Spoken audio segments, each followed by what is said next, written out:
At InDigital, we know the public safety professionals hold themselves to a high standard. In fact, standard doesn't do it justice. In over 25 years working alongside you, carrying millions of calls over our IP networks, your dedication has inspired us.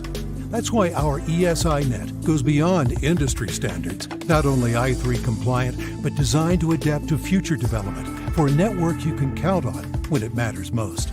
Learn more at indigital.net. It is a new day for 911 professionals.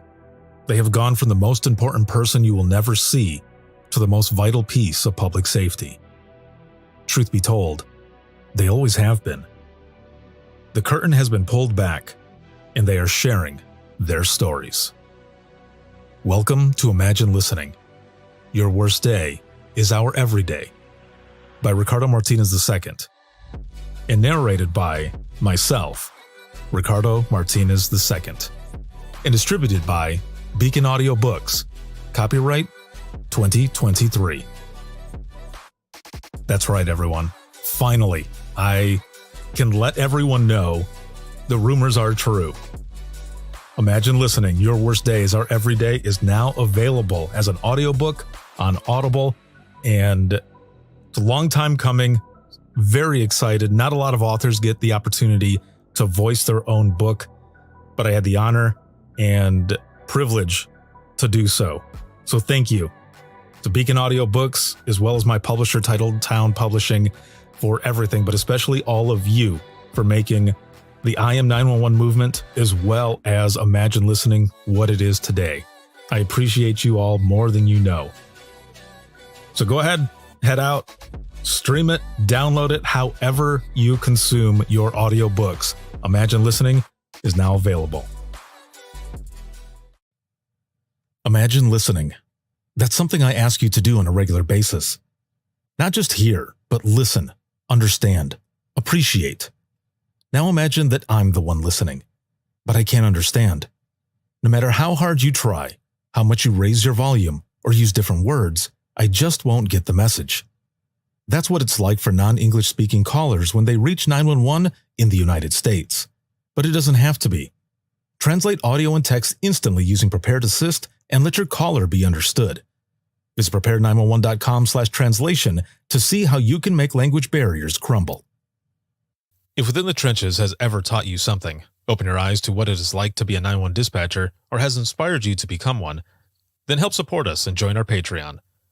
Get exclusive bonus content, one-of-a-kind swag, discounts on merchandise, ad-free early access to new episodes, and much more. To join, please visit patreon.com/WTT podcast. And if you're an industry partner, we have something for you as well. And now, for the show. This is Jordan, and you're listening to the Code 7 Podcast Network.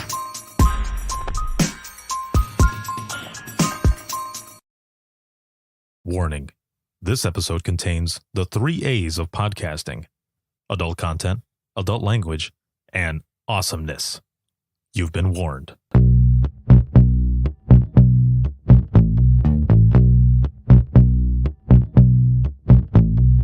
Welcome to Within the Trenches, true stories from the 911 dispatchers who live them.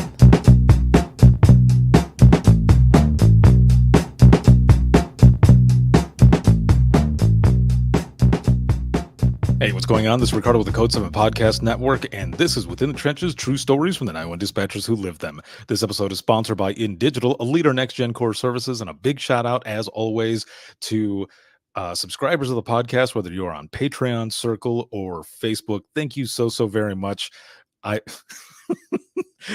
For those who are listening on audio right now, you can't see this, but for those of you who are watching this or going to be watching this, I have to watch out with my hands because the camera, I'm in a hotel right now, and the camera is literally right next to my hand. So as you can see, throwing my hand up and down, yeah, my hand is right in your face. So I apologize for that. I need to bring myself back here a moment. I am currently in Emporia, Kansas. So I drove straight from Indiana yesterday. So it's currently April 30th, and tomorrow it's gonna be May. Yeah, I'm sorry. I had to do it. You guys know what meme I'm talking about. I had to do it. Either way, I'm recording a couple episodes while I'm here. I'm going to be also teaching my 8-hour course, and I'm excited to do that. There's a lot of different things going on, whether it be courses that I'm teaching or conferences that are coming up, as well as the podcast. And I am on a strict deadline for book number 2 of Imagine Listening. So I've got until May 15th to get that done. I've just got a couple pieces left that I'm putting together, and then it'll be submitted, and it'll be done. It'll be done. That'll be book 2 in a series of books that are coming out for Imagine Listening. And those are the books that highlight these stories of the I Am 911 movement, these powerful stories that were submitted, and sharing what it is, just a glimpse of what it's like to take these phone calls. But these are from 911 professionals from all over the world. So August 4th, 2024 is when that book is going to launch. It's going to launch in Orlando, and that is going to be at the National APCO Conference. So look out for all of that. And if you go to links, and that's links with 2 i's.co/WTT podcast, there's a button there where you can pre-order book number 2. You can also buy book number 1, and you can easily go to withinthetrenches.net to find all that information out as well. So again, a lot of different things going on. When this episode comes out, it will,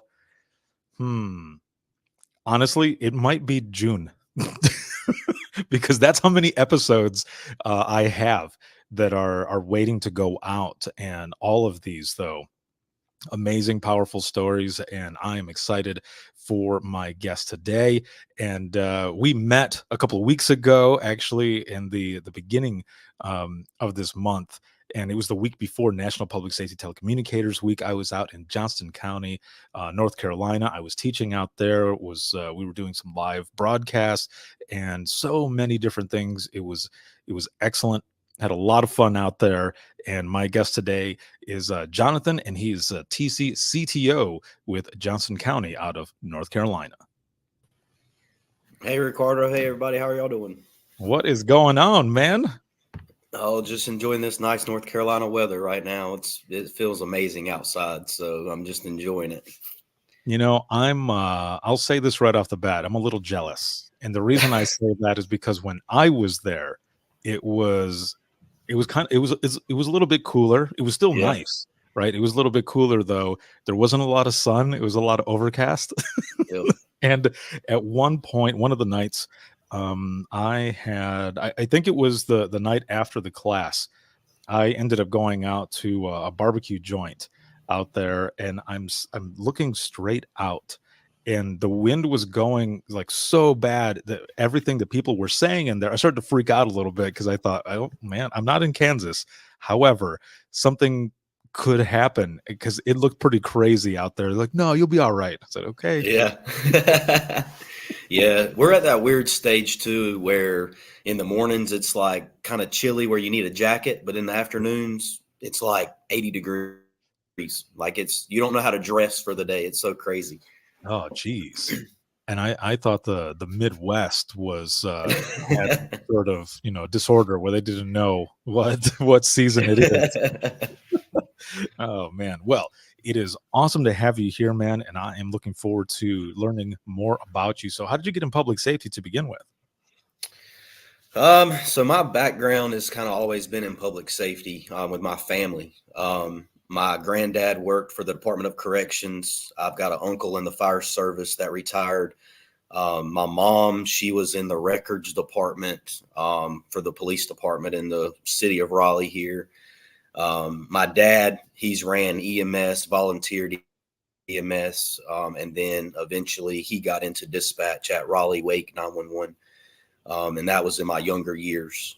So I kind of grew up around it. It was always a part of me and my family. When I was younger, I didn't want to get in public safety. I tried to stay away from it just to kind of go do something different, but here I am. So. Oh man. Okay. So what are some of the things that you remember growing up? Like, do you remember a lot of, radio traffic? Do you remember, seeing family members like hauling ass running to get to a call? Or what are some of those things? So I don't really remember a lot from like the fire side and EMS side with my dad. I was Mhm. very young, so when he was running those calls, I was probably before 1, 2 years old. Um, the older that I got, I do remember my dad would have these training exercises that he would have to go to. And of course, me being the kid, I was always wanting to go. So he worked it out with his chiefs and things like that, where I could go to training with them and I would be the patient. And so it was kind of cool. The one thing that I remember the most about the training was we went to our local community college here. And back then, the rescue squad did all the technical rescue things and high angle rescues. And I remember dad asking me, "Hey, do you want to do training today with us?" And I was like, "Yeah, sure." They didn't tell me what they were doing, and they were actually doing a high angle rescue. And I may have been 7 years old at the time. And they literally put me on the roof of this college and put me in the Stokes basket, rigged it up, lowered me down, and I was petrified. I had nightmares about that for years because I had no idea what was going to happen. But it was cool now thinking back on it. Like, a lot of kids and a lot of people don't get that opportunity to do that kind of thing. So it's kind of cool as far as that. Then when my dad got into dispatch, those were the years that I really remember. My dad worked as a supervisor for Raleigh Wake. He retired with 20 plus years. My mom, she worked in the Police Department's record division. And basically what she did with them was she corrected accident reports, looked over the officers' reports. And she worked a lot of hours, even though her time there was 8 to 5. She would sometimes stay later or things like that, go in on the weekends. Well, me being a kid, I didn't want to sit there and watch my mom, push papers to the side and flip papers. So my dad's office and dispatch center was downstairs. And I'd ask, can I go down there and hang out with dad? And their mom was like, yeah, sure, go ahead. So I would go down to the basement and, I would sit with dad, and he had some guys there on his shift that would let me sit with them, and I'd wear a headset and, listen in on phone calls and things like that. So I've always been around dispatch from probably 7, 8 years old until now. I'm 35 and I'm doing it myself. So it's pretty cool. Oh, dude. Okay, let's back up a little bit. That's that's a lot of experience, especially right off the bat as a kid and everything growing up. So I can only imagine there was maybe a little bit of jealousy from friends that you Oh yeah. got to do a lot of this cool shit and stuff. But also, so I mean, I'm a firm believer that history repeats itself. So have you have you had the chance I guess I don't know, do you have kids? I have a stepdaughter. Yes. Okay, so stepdaughter. All right, have you had the chance to be like, hey, do you want to come and do a training? So it's funny. We haven't, she just turned 14 last week. Mm-hmm. And from probably 2 or 3 years ago, she made her decision. She wants to go into the medical field. And that was not even with me talking with her or her mother talking with her. She just made that decision on her own. And so she's decided she wants to be a nurse of some sort, maybe pursue doctor later on down the road. But she made that decision on her own. She sees me in the public safety field. Her mother also works in public safety with sheriff's office dispatch with the county. So she's been around it growing up. So she understands everything that happens and everything like that. So that's pretty awesome, man. That's yeah. cool that, she ended up making that decision and everything. Now, do you ever talk to your parents about some of those times growing up, especially taking part in that training when you're being lowered down? Yeah. So I have, it's funny that we're talking about this because I just hit my 13th year in dispatch this past month. So, so for years, I didn't know what I wanted to do. I didn't like going to school. I had taken some college classes outside of high school, but school wasn't for me. Mm-hmm. And so for years, I worked at a golf course here. I love being outside, working outside. So I was like, I'll just stick with that and, maybe go to school later. Well, obviously working at a golf course, in the wintertime, there's no work. So you kind of have to find something to do in the winter. And so I got hired at a local Home Depot department store.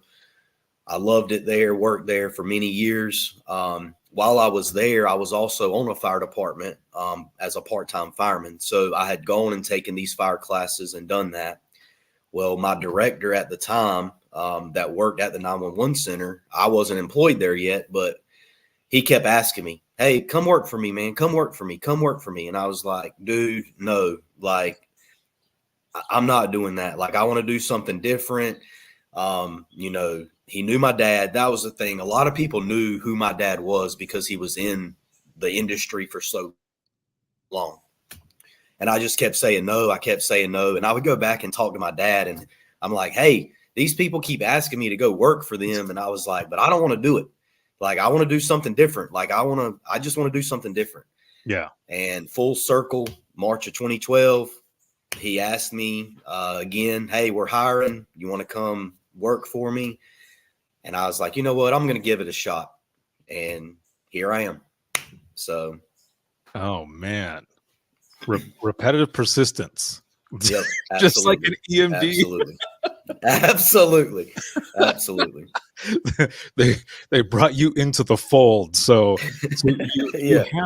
you have all of this, this experience. You have your whole family and everything. You're growing up in it and you doing trainings and being in the center and everything. So you already kind of have the lay of the land. You're used to hearing some of that traffic and everything else. So when you finally decide, yes, that you're going to go and do this, and you said it was what month and year now again? March of 2012. March of 2012. So wow, that is crazy because I was already on my way out. I was getting on my way out as you were starting and stuff. That's craziness. So then for you, when you end up deciding, all right, I'm going to go ahead and do this, I'm going to at least try it. You had already been in the center, right? I mean, you've been there before and everything, but did you do like an extra sit along or anything like that? Or did you just go straight into like the hiring process? I pretty much went straight into the hiring process. So at that time, my dad wasn't working with the county. So he worked with the sheriff's office that I work with now many, many, many years before that, before moving to Raleigh. And dispatching there. But as far as Johnston County, I got hired, went through the hiring process and started. I had many questions. People asked me, why don't you go work at Raleigh? That's where your dad was at. He retired from there. And at the time, I didn't know if I was going to stick with it. I didn't know if I was going to really like it. And Raleigh and Wake County compared to Johnston County is a big, big difference. They're a lot busier. There's a lot more field units.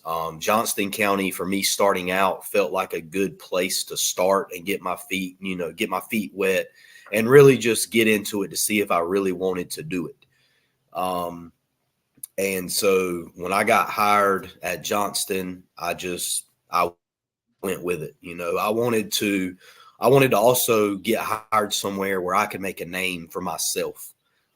Even though people that worked with me that I was working for knew who my dad was, I wanted to just go in with a fresh slate and just make a name for myself. And I feel like I've done that. I've been to many conferences and been invited, my staff and my directors have invited me to do things and go do things and kind of see what the outside industry is besides answering phone calls and things like that.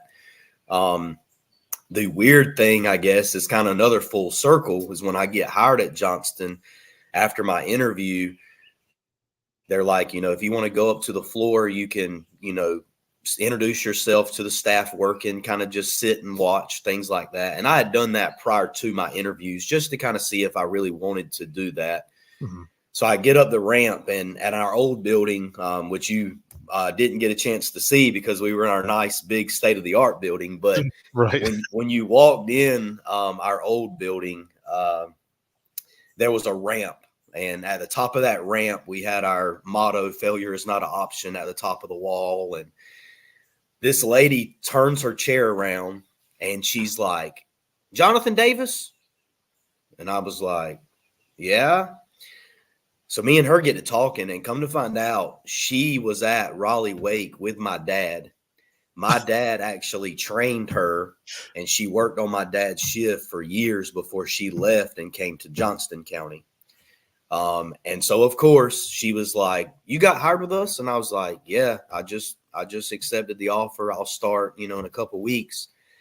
And so when I start, she ends up training me.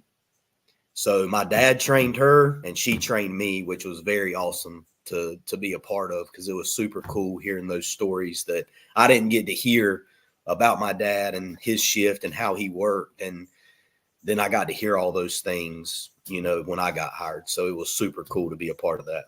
Wow. So you end up going this other route to basically, set your own legacy and Yep. and do everything that you're doing, but you just happen to meet somebody there who Yep. Yeah, it was wild. It was that wild, definitely. that is a very cool full circle moment. And I can just imagine how that was for her as well, to be able to go through that and be like, Yeah. man, your dad trained me and now I'm going to be training you. Yep, How crazy it is was that? super cool. That is very cool. Yes. So you end up going through, the training and all of this. You have this amazing moment. And did you already know that, like, kind of right away, that you were where you were supposed to be, or did it take a little while in going through training, taking phone calls, or did you just kind of feel it right off the bat? So I felt it kind of off the bat. I've had a fire and EMS background. My family's had a fire and EMS background. I had no law enforcement background at all. So Yeah. in training, I really struggled with the law enforcement side of training.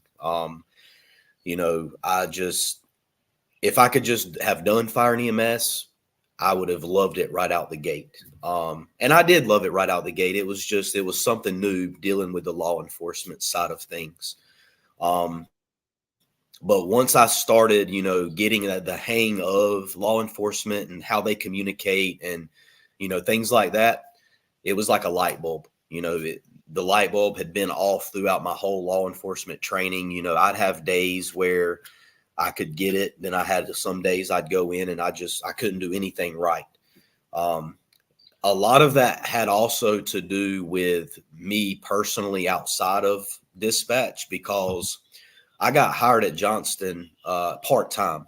Mhm. So with that being said, it was possible they weren't going to keep me. It was possible, it was unknown hours of when I was going to work. So obviously I had to make a living. And so I kept my job at Home Depot.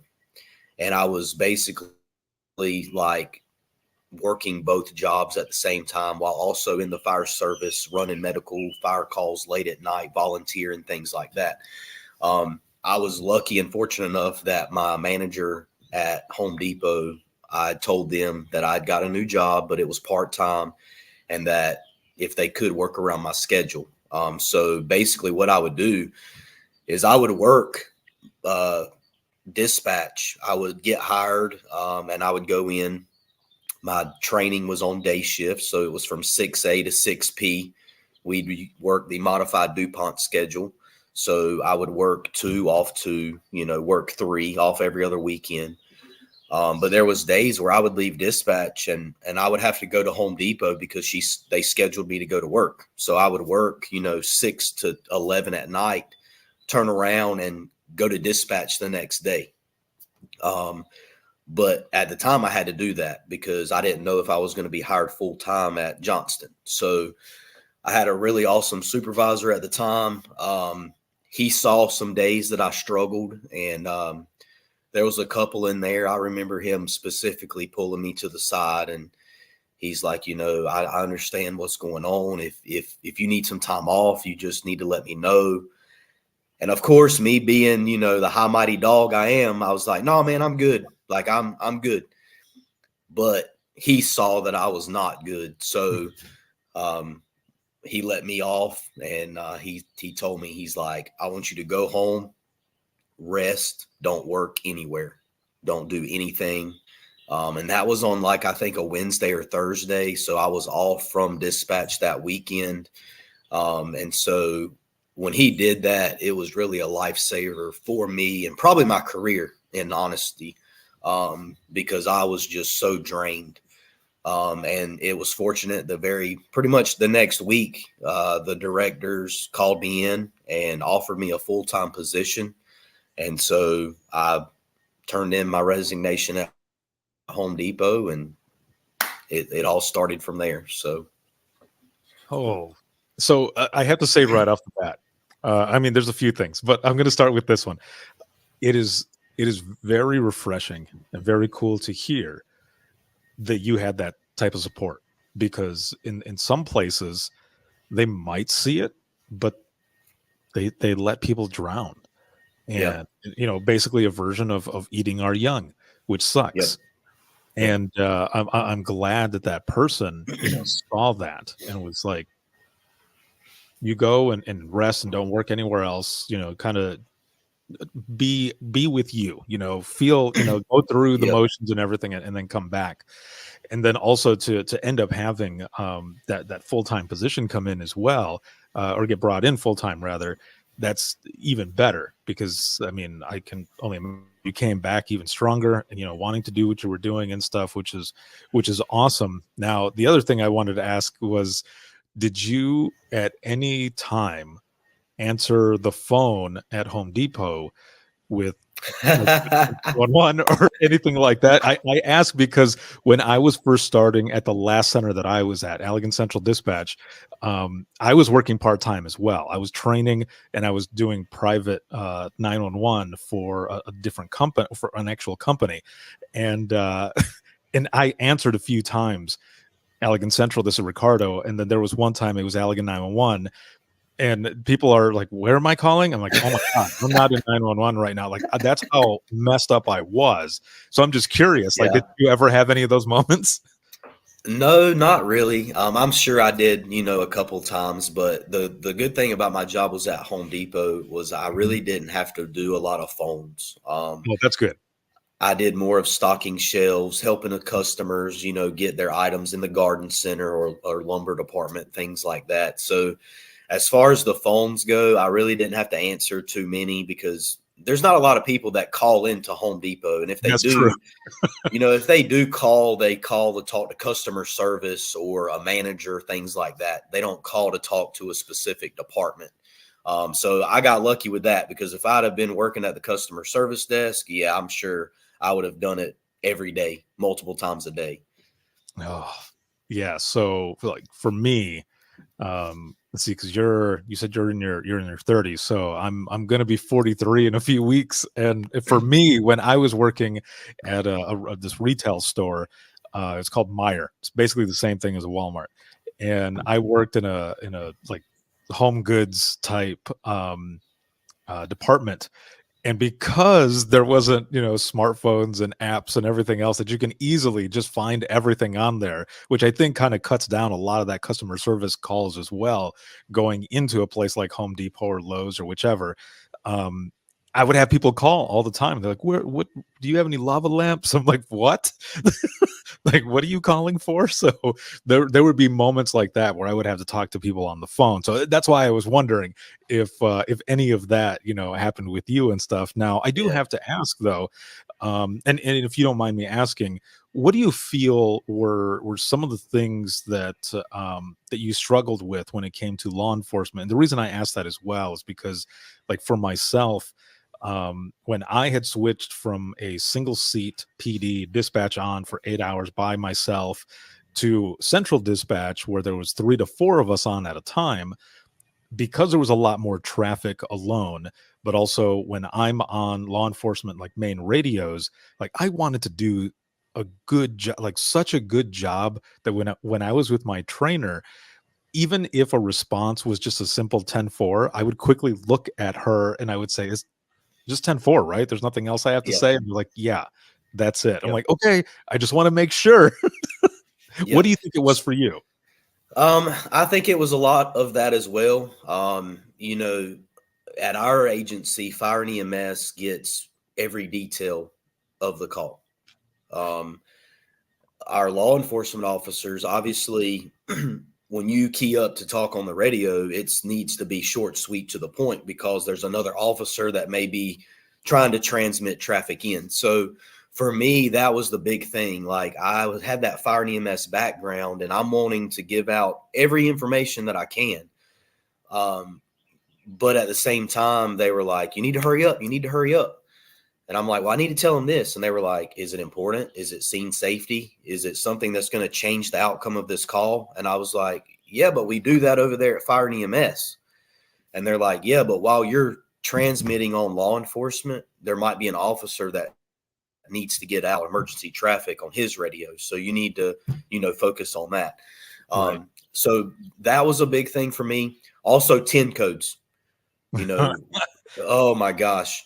So when we get hired, we get a training book and a notebook.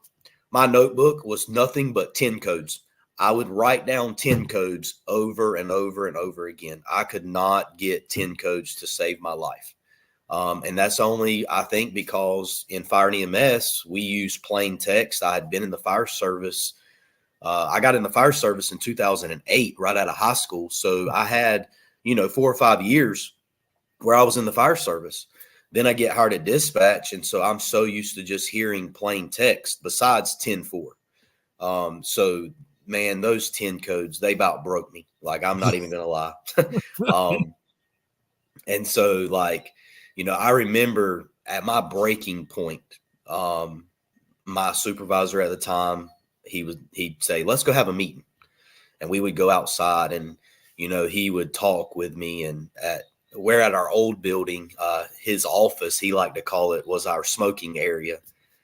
He smoked at the time. I smoked at the time. So he was like, "Let's go to my office." And we would go outside, and it was just a relaxed conversation. Basically him being positive, nothing. Obviously, if I had made a big mistake, we would talk about that, but it was more of a positive conversation. He would pump me up, "Hey, you can do this. You've got this. It's not as hard as you're thinking it is." And I remember there was so many times I would go out there and smoke with him, and I wanted to punch the wall so many times because I was frustrated with myself because I couldn't get it. Right. I knew I could do it. I just couldn't get it. And a few months go by, and I was at the tail end of my training on law enforcement. And matter of fact, it was pretty much my final sign off before I was completely released. And I was sitting at one of our local police channels, and one of the officers calls out a 1043, which in Johnston County is a chase. And I remember when he called that out, I remember pushing my chair back and standing up and looking over my console at my supervisor like, "Hey, are you going to do this?" And he looks at me and he's like, "Well, are you going to answer the radio?"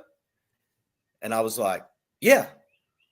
I did it, and it was like a light bulb. My light bulb kicked on, and that's when I knew that I really could do this, because they're calling out, different intersections. They're calling out other 10 codes, a 1095 being a weapon. He thought he saw a weapon, things like that. So when all that happened, that's when I knew, hey, I'm here for the long haul. I can do this.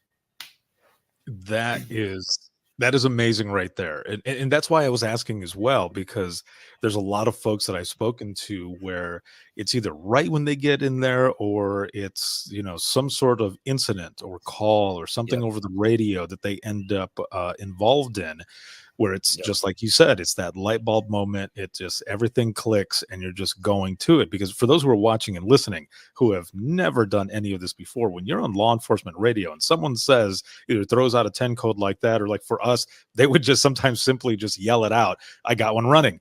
And we would, we're like, what's the location, and you're going through everything and you're repeating everything that the person is saying. And for us, what we would do is, we would quickly key up and say, Central's under code 7 until so and so releases it. Everybody else, other traffic, go to like secondary or something, and that main traffic stays there. So you're repeating everything that the person is saying, where they're running, the suspect description, or cross streets, or whichever, and that gets intense.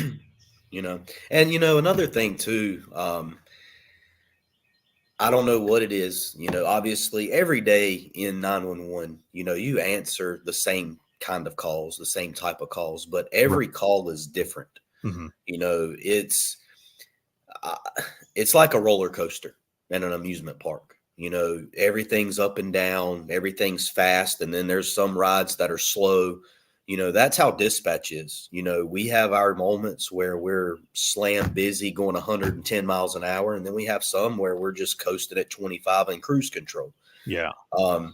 But when it gets to that 100 miles an hour, it's like the best adrenaline rush ever.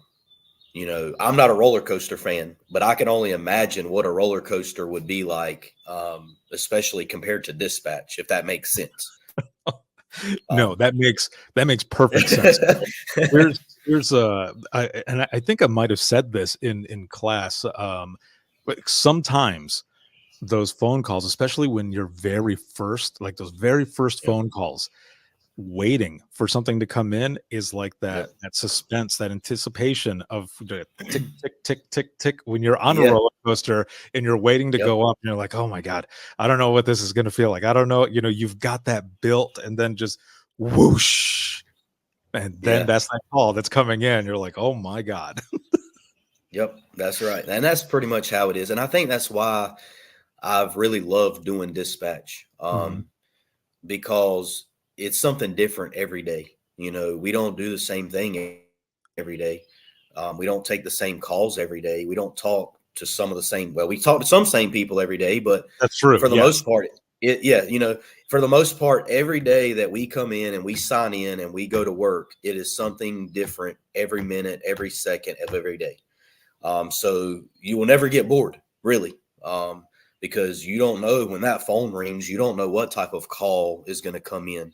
The radio traffic, same thing. You don't know what's going to happen over on the other side of that radio. And I think that's what has really stuck with me the most is, I've been in it now for 13 years. I'm at that point where some days I'm really burnt out. Some months I'm really burnt out. I rethink things. I'm like, do I really want to stay with this? Do I really want to do this? But then I try to think back of when I first started and what my feelings were when I first started. And it kind of brings me back to more solid ground, and I can basically kind of start over again. Because this job is very hard. It's very tough mentally. Sometimes it's physically hard. But the mental side of it is very, very hard. And, I've watched your podcast for many years.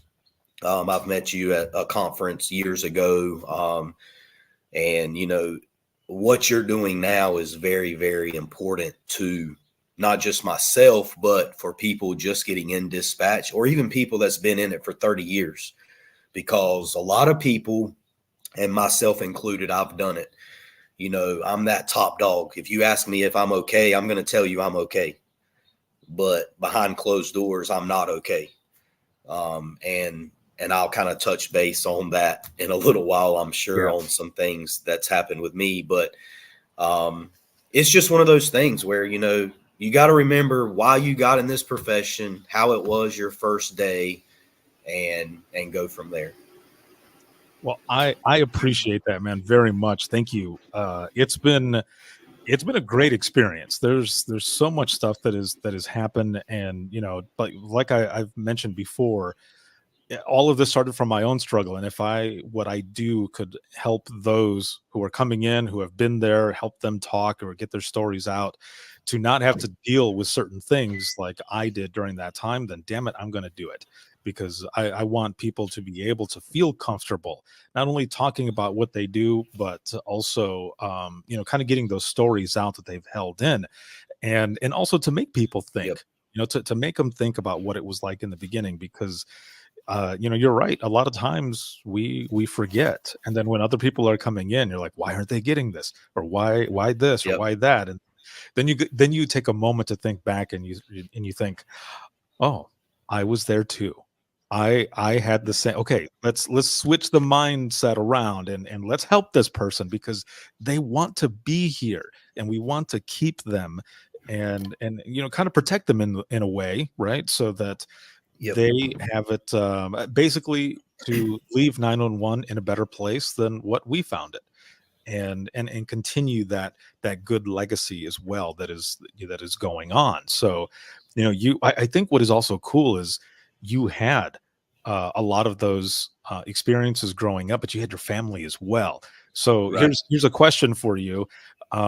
Even, like when you were first starting out in the beginning with dispatching, and you're trying to figure out, whether it be the 10 codes or any other part of law enforcement, or those pieces, did you ever get a chance to kind of talk to your parents, and kind of throw some ideas around, or have them kind of help you more? Where I can only imagine, growing up, there were a lot of things that they didn't tell you, kind of like how you mentioned, when the girl who was training you, who was trained by your dad, you probably heard Yep. some stuff that you were like, I never knew that. I'd never heard about that. So, now that you're older, that you're in the thick of it, you can kind of have maybe some of those deeper conversations with them.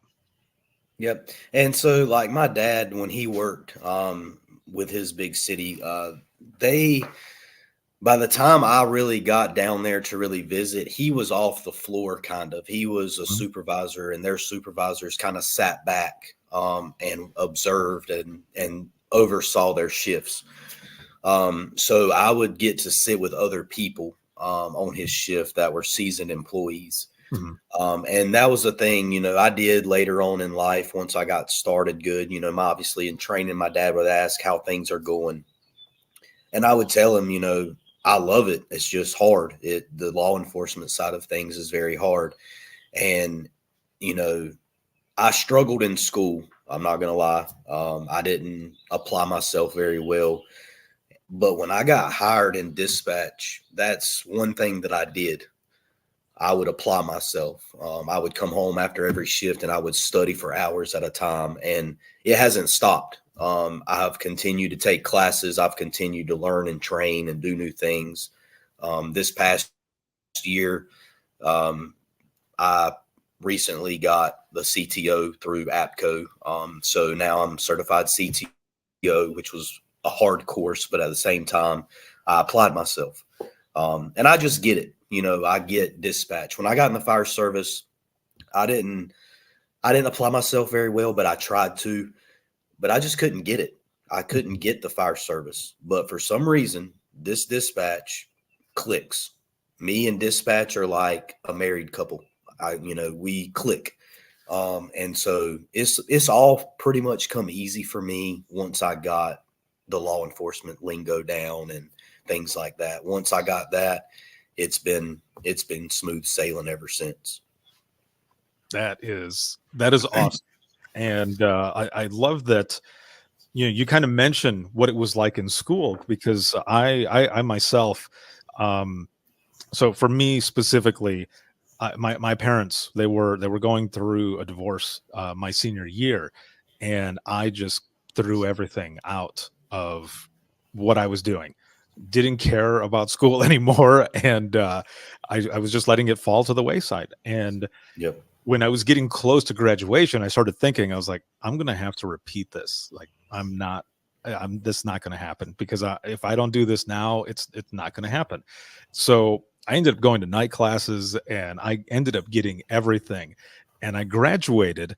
But when I graduated, like my GPA, like none of it was as good as it would have been had I too, like, had I applied myself or anything. So Yep. from that time on, when I went back to school and when I was in dispatch and I was doing all that stuff, I kept that in my head. Like, I don't want to repeat what I did then, and I want to keep pushing forward and keep pushing forward.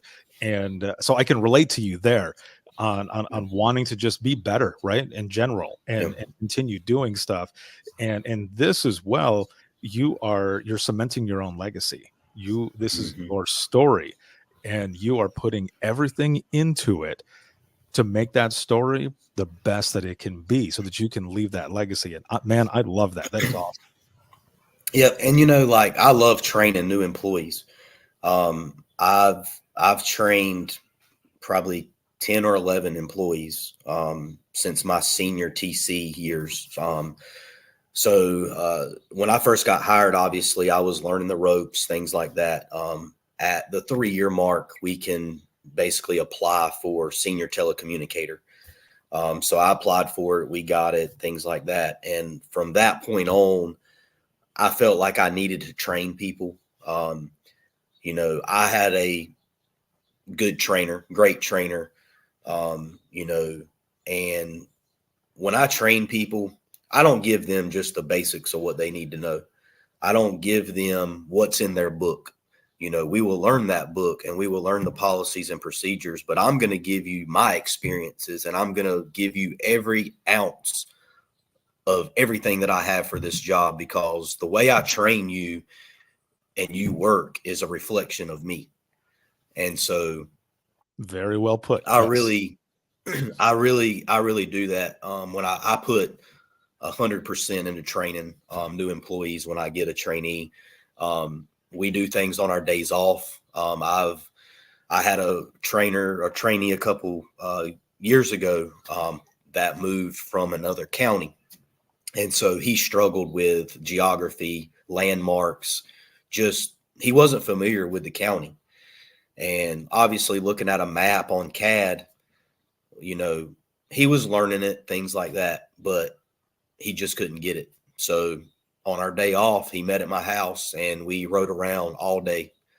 I took him back roads. I showed him what road led into this road, and just we made a whole 8-hour, 9-hour day out of it. And we got through that portion of it. And then a couple weeks later, he's like, "Hey man, let's ride to this side of the county." And I was like, okay. So he met me again, and we did that other side of the county. And so once he did that, he started getting it, and everything started to fall into place. And that's a reflection of me going above and beyond. I didn't have to do that on my day off, but he asked me to. So I felt like I needed to. That was just a part of me. That is what makes a good trainer, and also what makes people want to stay. And I love that, because there's not a lot of places that have that. There's not a lot of places that have trainers that go above and beyond like you were doing there. And I can see where that person would start to get it as well, because and it's not a people pleasing type thing. It's because you made it fun and interesting, and they felt like they were being seen and heard, and it started to click, and they started to learn. They're going to remember that, man. And who knows, they might end up becoming a trainer as well, and maybe doing the same thing for someone else to go on those geography rides and learn more and more and more. And that's that cycle that you don't want to break, that because a lot of times there's bad shit that's going on, right? Whether it be with trainers. This is not just in dispatch, this is in any profession, and you want to break those cycles. But this type of cycle, this is the type that you want to continue going, so that those next generation of 911 that comes in, they're going to have that same type of awesomeness to learn and continue doing what they're doing. Exactly. Yep. And, I feel like the employees that I've trained, if at some point they start their training journey of training new employees, I know where they came from. They are a reflection of me. I know how they got trained, and I know that they have took some things with them to help them train new people as well. So it's a good feeling. It's definitely a good feeling knowing that they have, I've set the footsteps for them to train people and how they should be trained. Right. Yes. Now, so I've got a couple questions here, and so the first one, we've been talking about so many different things, and it's been awesome having you on here to talk about everything and learning more about you and everything. But so if we go back really quick to the beginning, now you mentioned, one of those calls that was on the radio, but what about the phone calls? When you first started taking phone calls, do you remember any of those first ones, or even more so, how did you feel when now it's your turn and you're Yeah. calls now? Yeah. So my first day, I observed for like the first 2 hours. We went on break. We come back. When we come back, my trainer was like, "Okay, your turn. Log in." And I remember logging in to my phone, logging into my CAD, logging into everything. And I remember being so nervous, and I don't know why, because at that point, I had been, obviously I know how to talk on the phone. I know how to talk to people, but it was just like the surprise. You don't know what's going to happen. And I Right. remember, I remember the first time that I picked it up, there was nobody there, and I was like, "Huh, this is weird." But it was just a 911 hang up call. I called the lady back, and she was like, "Everything's fine. It was in my pocket," and I was like, "Whew, okay, great." Like I took that big deep breath, like, "Okay, great." And it was like that for me for a while. I don't know why. It was like every time I would pick up the phone, it was like a hang up call. And I was like, all right, this is great. I don't remember really my first like actual call. I wish I could, because I remember more hang up calls than anything. I don't remember like the first true emergency that somebody called in for. But it was funny there at the beginning, because everybody's like, you just need to answer the phone all the time because everything's a hang up call when you pick it up. And I was like, yeah, I guess so.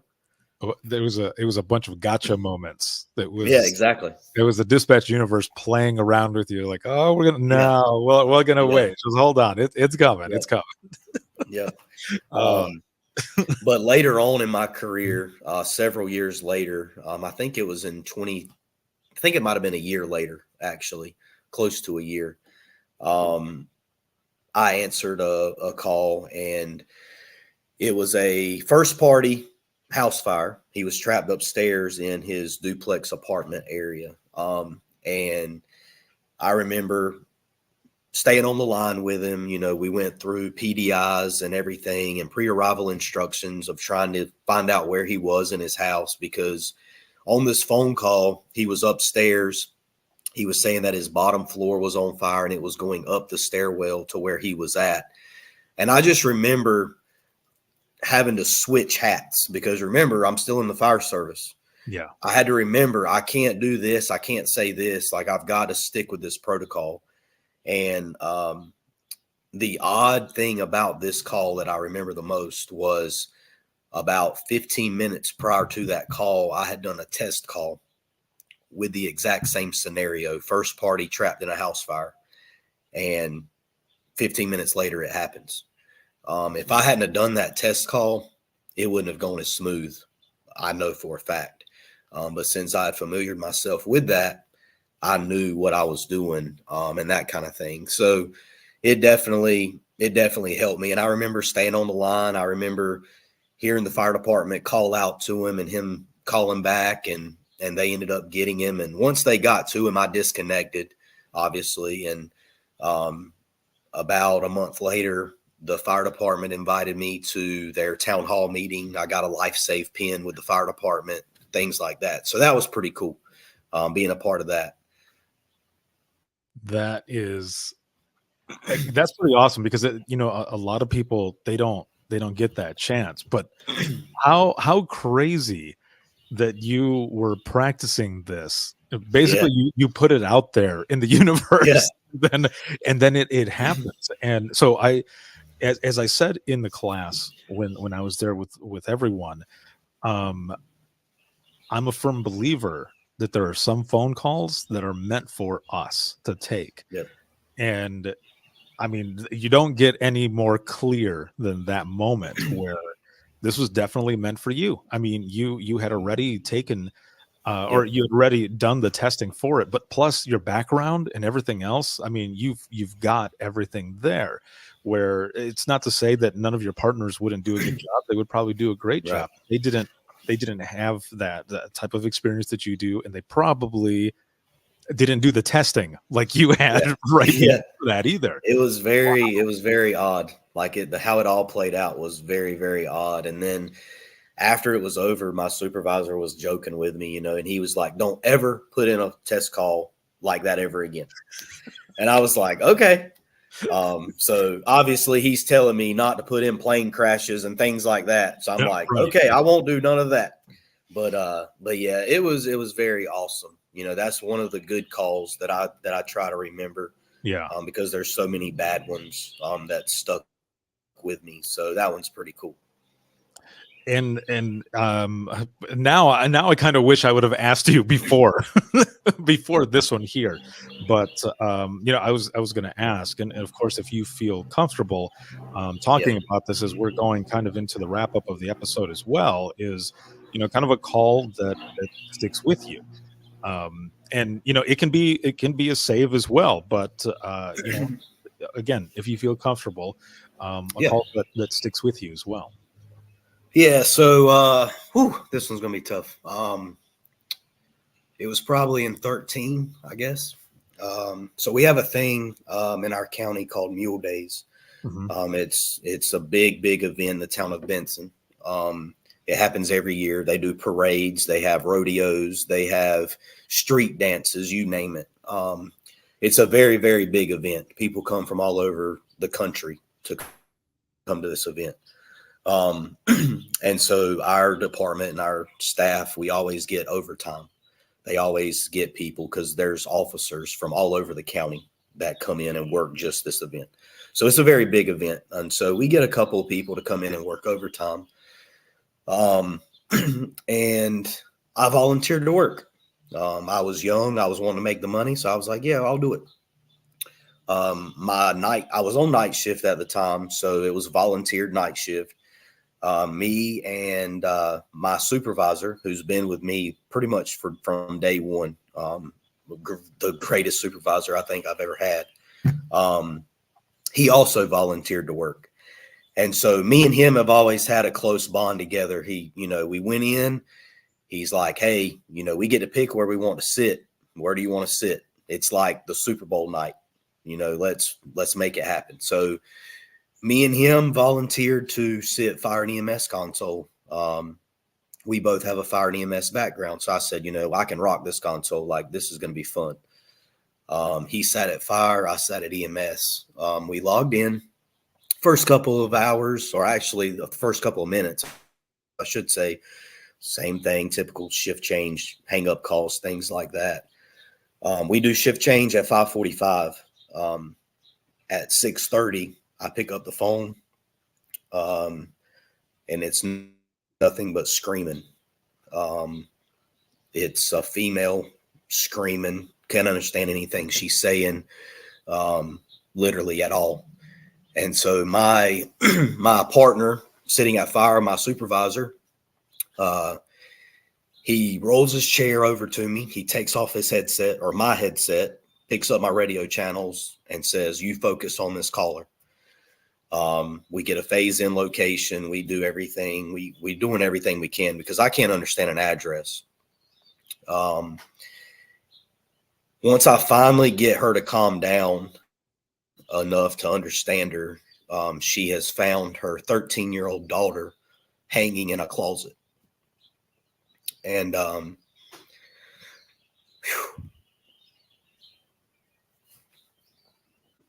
and I just remember. Sorry, Ricardo. No. You're okay, man. You're okay. I just remember feeling helpless, and it wasn't because I didn't know. I felt helpless because I couldn't understand what this mom was saying. She was screaming, and but thank God for technology.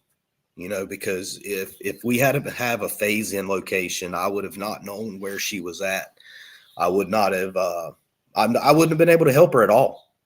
So thank God for the technology side of things, for that call. But I did finally get her to kind of calm down enough that I could talk with her. And then it was obviously too late. She had been there for several hours.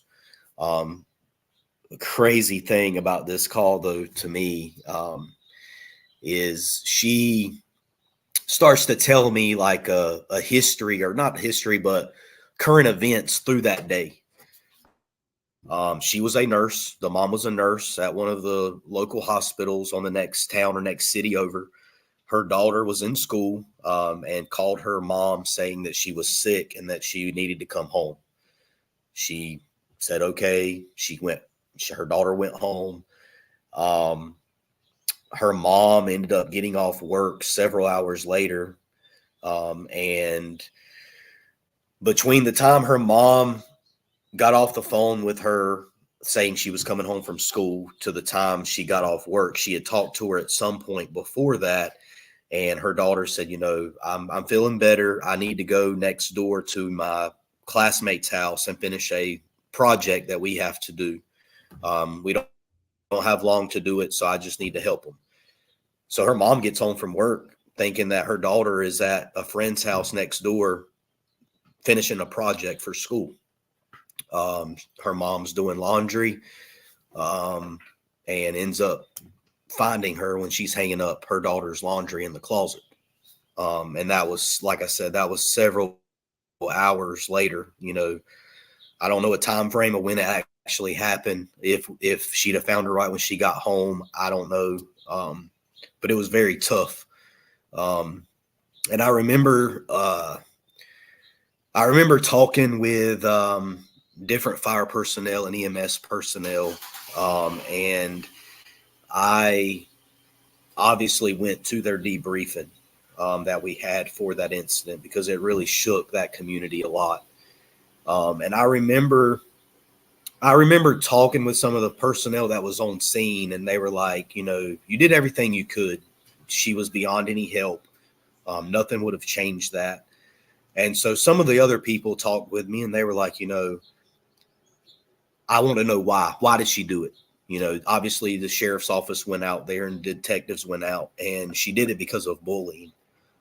She was being bullied at school for who she was dating at the time. The person she was dating or going out with was a different race of what she was. And a lot of people in school were bullying her. So after she called her mom, telling her mom that she was going to work on this project, she went outside. She put her phone in the bird bath with water, thinking it would destroy the phone, and then went inside and completed it. I guess you can call it. Detectives found her phone, went through it, found all the text messages and things like that. But you said it earlier. There's some calls that's meant for you, and that was one. Because I volunteered to work, I volunteered to work that shift, and I volunteered to sit at that fire and EMS console. And I feel like that's the one that I was supposed to get to. And I try to remember that. And it doesn't help all the time. It helps some, but that one was one that I was supposed to have. And come to find out, a good outcome on it was that particular night was when I met my wife. The night I took that call, after it was over with, my partner sent me outside. He said, go take a break. I don't care how long you take, you just take a break. And you obviously know, he asked, do you need to go home? No, I don't need to go home. I've got a shift I've got to finish. Mm-hmm. I went outside for, I don't know, it felt like an hour, probably longer, sat on the steps. He come out, checked on me. And a lady that works at the sheriff's office came out and checked on me. Come to find out, she would be my wife today. As a matter of fact, today's our anniversary. So she helped me a lot through that call. And still does. So Wow. Thank you for sharing that, with all of us. And yeah, I after hearing everything I love that. Also, everyone who is there did tell you that there's nothing else you could do, because there's Yeah. nothing more powerful than that gift of closure, where Yeah. there's nothing left to question, there's nothing left to chance, even though obviously it wasn't the best outcome and not the outcome that you would ever want, right? Yeah. But you were there with that Yeah. parent, you were there with them that whole time, and then to end up, I mean, who would you have ever expected to end up meeting your wife No, there? no, not at all. Not in that moment. So it was funny that it happened. That it happened that way, because obviously everybody's, we check on our employees after calls and things like that. But for somebody to support you like that after that call, it's very awesome. Even your staff or your coworkers or my wife. Yeah. Um, so obviously, we weren't dating at the time. We barely knew each other. But that call kind of led us talking more and doing that kind of thing. But I will say this, this call, even though it has so many negative effects on me, myself, staff, if they take it, whatever. About a month later, after my debriefing, so I was at a local fire department, and it just so happened to be the fire department that responded. And we were doing a training exercise, and I got there early, and I got there early enough. I knew the chief, so me and him talked, and I got there just kind of catch up with the guys like we normally do. Mhm. As I pull in, I see a car in the parking lot. I got there before everybody else. And as I walk in the bay area where the trucks are at, there was a female talking with the fire chief. And it just so happened to be the mom of the daughter that did this.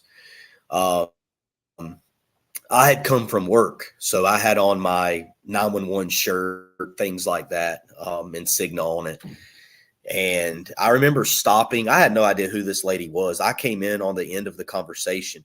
Mhm. And what she was wanting to do was she was trying to donate her house to the fire department to do a training exercise because she didn't want to live there anymore. She was just, like any parent would be. So I remember standing there kind of off to the distance. She turned around to get ready to leave. And as she's leaving or turning around, she sees me. She notices my shirt, and she does like everybody, they see a shirt. Hey, do you work for them? And so she came up and she asked me, hey, do you work for Johnston County 911? And I said, yes, ma'am. And she said, well, can you do me a favor? And I said, well, yeah, sure. And she said, when you go back to work, I want you to look up a call. And she gives me the address, and I immediately recognized, obviously, the address. She tells me her name. I immediately recognize her name.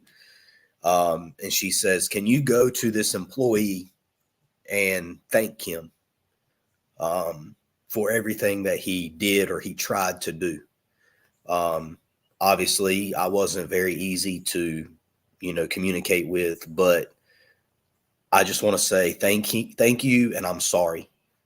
Um, and I kind of let her talk. I didn't want to just interrupt her and say, hey, it was me. Right. But after it was done, I said, well, I don't have to look up that call. I said, because I'm the one that you talked to. I'm the one that took the call. And of course, she immediately broke down into tears, because you don't run into that kind of thing every day. You don't meet the callers every day. And you definitely don't meet the dispatcher that took your call every day. And so that right there was, me and her talked for quite a while. And after that, that's kind of helped a little bit, but it's still, I mean, that was probably in 2013 or 2014. And that is by far the toughest call I will ever take, I hope. just because obviously it's dealing with a child and things like that. But I've taken pediatric calls before, and I've taken pediatric codes, and I've taken dog bites and maulings for child, but for some reason that one just sticks. And I think it's because of the reaction the mother was having. I wasn't a father at the time. I didn't have kids. Now I do. And so, it's one of those things. I was meant to take that call, and I'll always feel that way. It's been tough. It was tough on me after that. I lost sleep.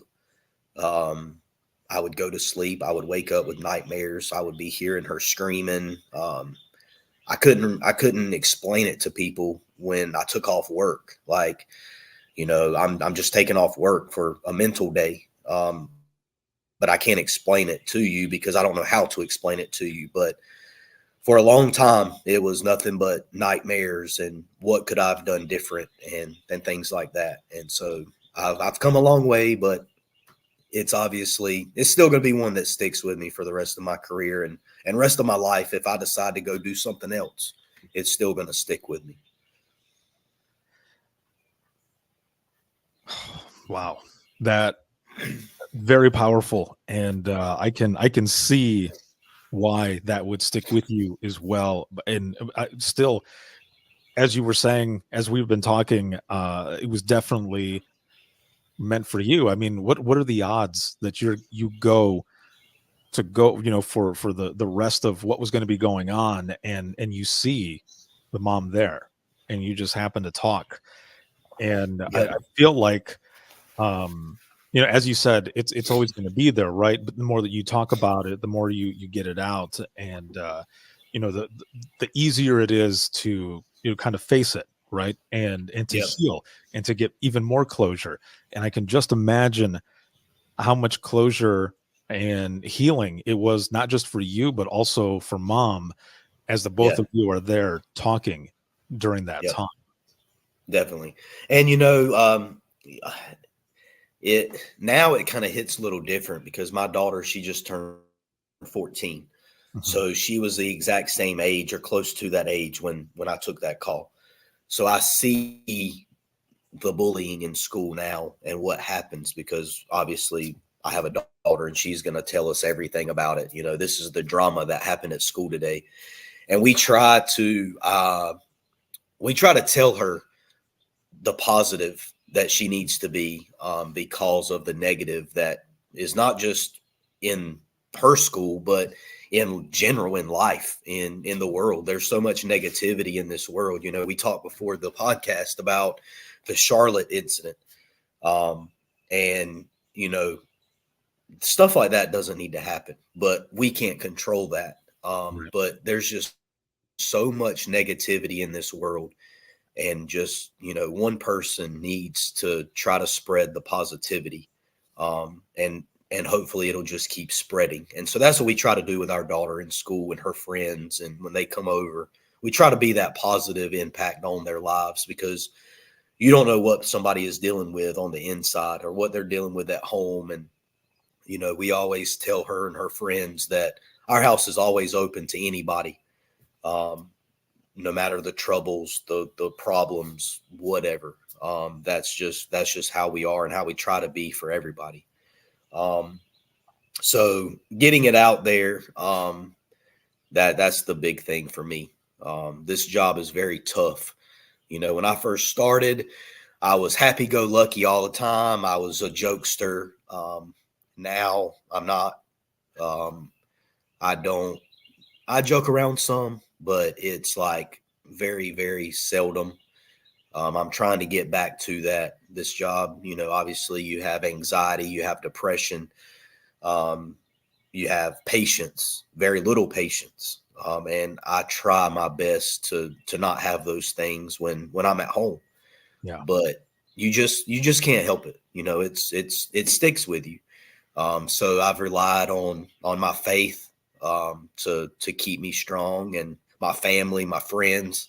We've tried to get friends outside of public safety, but it's very hard because everybody that we know is in public safety. Right. But we do have somewhat of a, I guess, friendship rule that when we're together, we're not talking public safety. We're going to talk football, hockey, sports, whatever. And so that's definitely helped. Now it may end up turning into a work conversation for a little while, like every conversation does, but we try to just stay away from that.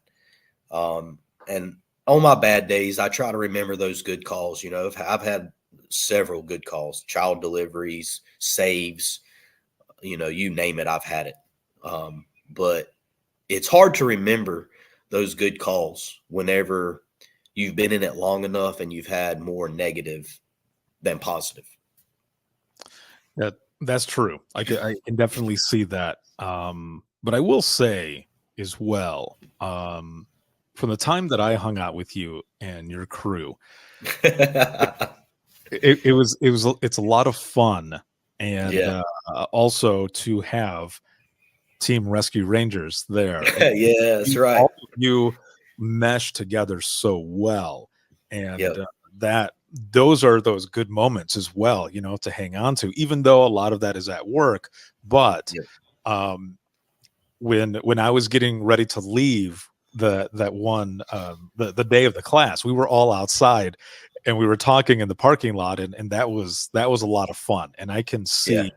how much fun it would be working with you and the rest of the crew and all of that. And I love that it also had there was like a family feeling when I walked in Yep. there. You know, the Yep. hospital, like everyone had, you know, everything that they were doing, of course, right? But it just had that feeling when you walk in, like it had that vibe. And I Yep. love that you are in an environment like that, and also that there were a lot of folks that are willing to help, that are willing to share, and that are willing to support. Because again, there's a lot of places that don't have that, and I know for sure that anyone listening to this episode right now is going to gain a lot from your specific story. So thank you, man, for Amen. everything that you do, for being on, for sharing your story. And I've got one last question for you as we go into the wrap up of this episode, and that's, with all of the knowledge that you have, and this was a question that I gave all of you as well, if you could go back in time with all the knowledge that you have now to talk to yourself at the beginning of your dispatching career, what is some advice you would give yourself? Not to change anything, but just to simply tell yourself. Just remember that these callers, they're not mad at you. They're not yelling and they're cussing at you. They're calling on their worst day. And as funny as it sounds, I tell myself this all the time. It's their emergency. It's not mine. And to you as a call taker or dispatcher, it may not sound like an emergency, but to them it is. And so I try to remember that every day, because obviously we don't talk to these people on their best days. And so I try to remember that. And so I try to tell new people the same thing. Remember, they're not being disrespectful really to you. It's because of what's going on in their life and where they're at right now calling and why they're having to call you. The other thing I would say is to let it out, to talk, and don't talk. Don't let it out, like, or don't wait. Don't say, okay, I'll handle this bad day tomorrow. No, talk about it now, because I was not like that. I held it in for a while before I started talking about my worst days in dispatch. And now that I've started talking about those worst days in dispatch, it's helped me recover, to become better and become the more joking, the more outgoing person that I was in 2012 when I got hired. So don't hold it in, let it out, talk with whoever you need to talk to. I mean, I'll be more than happy. You can have my number. You can call me. I don't care. But definitely hold on to those good calls. Write them down. You know, we talked in class, Ricardo, about journaling, things like that. I haven't ever done that, but it's a great idea. especially if you can write down those good calls, because on those bad days, you can open that and read those good calls, and it'll help you recover from those bad ones. Awesome, man. Holy hell. This was a great episode, man. And I appreciate you and your entire crew, everything that we all did out there. It was an experience. It wasn't just a training, man. It was an experience. Like, we all learned from each other, and there's so many people who are going to learn from you, from your story. So thank you again for being on. It's been an honor, and I appreciate it. Thank you. Yeah, man. You're always welcome in Johnston. Next time you come, we'll take you out to dinner or something, and I will not put you in the jail for those 3 meals that they offered you. Okay? I will not do that. We'll take you out to a nice restaurant or something. I'm all about that. The sheriff caught me off guard when he said that, and we were live. I was like, wait, what? Yeah. Oh, that was hilarious, man. Well, thank you again very much, and I look forward to heading back out there. I'll be right back here with you in just one moment. And for those who are watching and listening, if you have any comments or questions, or you ever want to be a guest on the show, you can email us, and that is going to be wttpodcast@gmail.com. Once again, that is wttpodcast@gmail.com. And you can follow us on social media. And the easiest way to do all of this is to simply go to links.co/WTT podcast. And that's links with 2 i's.co/WTT podcast. You'll find everything on there. You'll find you'll find the email, social media. You'll be able to listen to the latest episode, and you can order Imagine Listening, the book. You can pre-order book number 2. There are many different options on there for a lot of different stuff. Simply go to links.co/WTT podcast. And I would love to have you on the show as well. There's a link on there for you to be able to schedule one. This broadcast has been sponsored by In Digital, a leader next gen core services. And a big shout out, as always, to subscribers of the podcast, whether you on Patreon, Circle, or Facebook. This can be seen on Facebook, YouTube, as well as LinkedIn and X. And then you can listen 24/7 to the podcast on Apple Pod. There's a bunch of them that I have to always remember. On Apple Podcast, iHeartRadio, Spotify, your favorite podcasting app, and withinthetrenches.net. Have a good one, everyone, and we will see you all in the next one.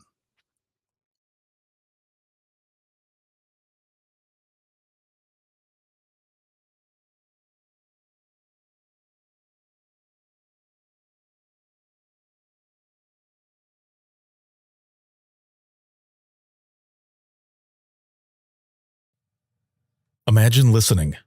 That's something I ask you to do on a regular basis. Not just hear, but listen, understand, appreciate. Now imagine that I'm the one listening, but I can't understand. No matter how hard you try, how much you raise your volume, or use different words, I just won't get the message. That's what it's like for non-English speaking callers when they reach 911 in the United States. But it doesn't have to be. Translate audio and text instantly using Prepared Assist and let your caller be understood. Visit prepared911.com/translation to see how you can make language barriers